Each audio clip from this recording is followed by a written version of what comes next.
I've got on my biker hat, so let's talk biker movies. There were a few biker movies before The Wild One in 1953, but that film really is the one that started the whole outlaw biker trend. A trend that continued all the way up until 1969 when Dennis Hopper and Peter Fonda put out Easy Rider, which inspired a whole new slew of counterculture biker movies in the 70s. And I never really cared much for Easy Rider. I mean, a few interesting scenes aside, it's a pretty boring movie and it's not put together terribly well. And it's got hippies in it. Blah. But I love The Wild One, maybe because the bikers in The Wild One are more punk than hippie. Hippies are the natural enemies of punks after all. Like cops and punks, or Republicans and punks, or conservatives and punks, or capitalists and punks, or punks and other punks. Damn you punks, you ruined punk rock.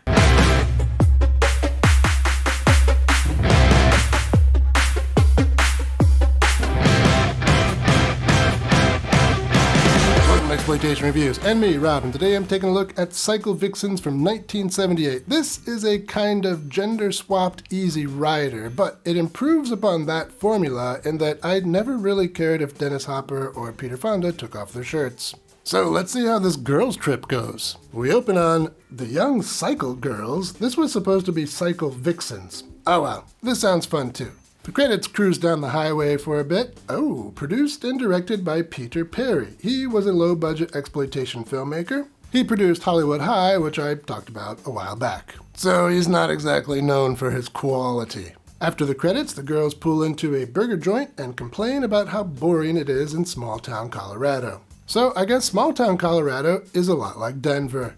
The girls think it might be fun to ride all the way to California. Good idea, girls. It's 1978. You can go to the Whiskey and see X. She had to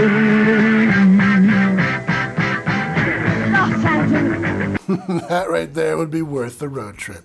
Their dad isn't too into the idea. Too many creeps out there, he says. And since this is 1978, he's not wrong. But the dad is eventually convinced. The other dad is considerably more strict. Daddy, are you gonna lock Prissy in her room again? But Priss ain't having that. She meets up with the other girls and they're off to some pretty good highway music.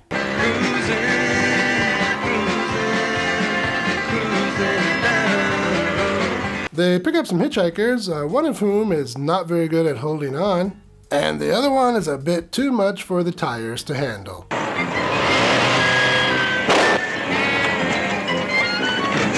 Two of the girls take the tire into town to be fixed. While it's being fixed, they hang out in the bathroom and have themselves a smoke. A creepy dude pervs on them, and the girls tease him a bit by flashing him some bits and bobs that I can't show you here on YouTube. Now I just work here. But of course, we don't have to stay here. You can now support the channel on Patreon and get access to spicy versions of my reviews. Link is in the description. Outside, he gets a little aggressive, but the girls chase him off. Meanwhile, back at the bike, a cop has shown up. Because this is an exploitation film, he's not very helpful. He grabs a handful, for officer safety, of course, and then he puts her into the squad car where he forces her to drink grape soda. Yeah, it's an exploitation film. When it comes to cops, they tend to be realistic. I can't believe you, Rob. I don't like cops. But luckily for our gal, her friends show up and save the day. And then it's back to the highway, with, again, that same highway music. On their next stop, they strip and get into bikinis and go swimming. So let's skip past all of that. No fair. As the sun sets, they pick up a female hitchhiker, but she wasn't alone. The couple turns out to be hippie drug addicts, so way worse than normal drug addicts. The man wants to give the girls some H, but the girls are smart. What is that stuff? Enlighten.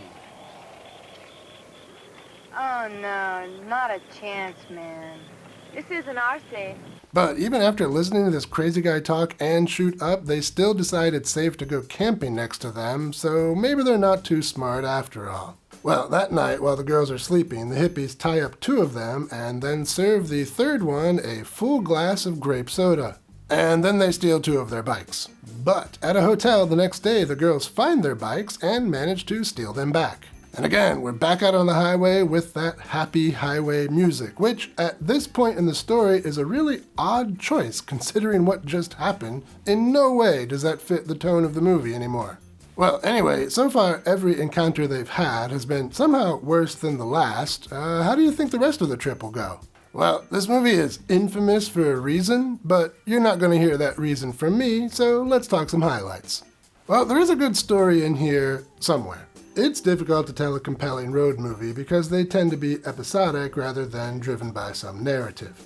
And here the episodes get worse and worse, more and more dangerous, nastier and nastier, and that is an interesting way to structure the story. Especially since the girls somehow maintain their cool and optimism through all of this nastiness. That is kind of interesting.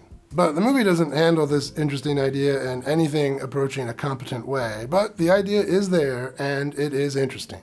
Sometimes bad movies can be instructive. I personally appreciate an attempt at telling a story. Beyond the good structural idea, this movie does deliver pretty well on those nasty and shocking moments that the drive-in exploitation crowd would like. This isn't a shocksploitation classic like Fight for Your Life, but there are some entertaining bits of nastiness here. If you think nastiness can be entertaining or funny. You've got a weird sense of humor. And of course, there is a fair bit of revealed naked bits, which is always appreciated. But the movie is far from perfect. Like a pervy dude peeping into a rest stop bathroom, this film has some shortcomings. Well, this movie is pretty bad. The acting is awful, the dialogue is awful, their attempts at humor are awful. Just a couple chicks that picked me up while I was playing a little pinball. What'd you do? Tilt out? That is a terrible punchline. We can do better. Just a couple chicks that picked me up while I was playing a little pinball. Well, girls do love a guy who can find the flipper button. Better, but we can do better. Let's try it one more time. Just a couple chicks that picked me up while I was playing a little pinball. Well, if 3 girls come into the arcade, even you might score on a pinball machine. I can live with that one. Ultimately, where this movie fails is the tone. This thing gets really dark and really nasty, and neither the music nor the way the girls react to it reflect that reality. They kind of remind me of people who still respect cops.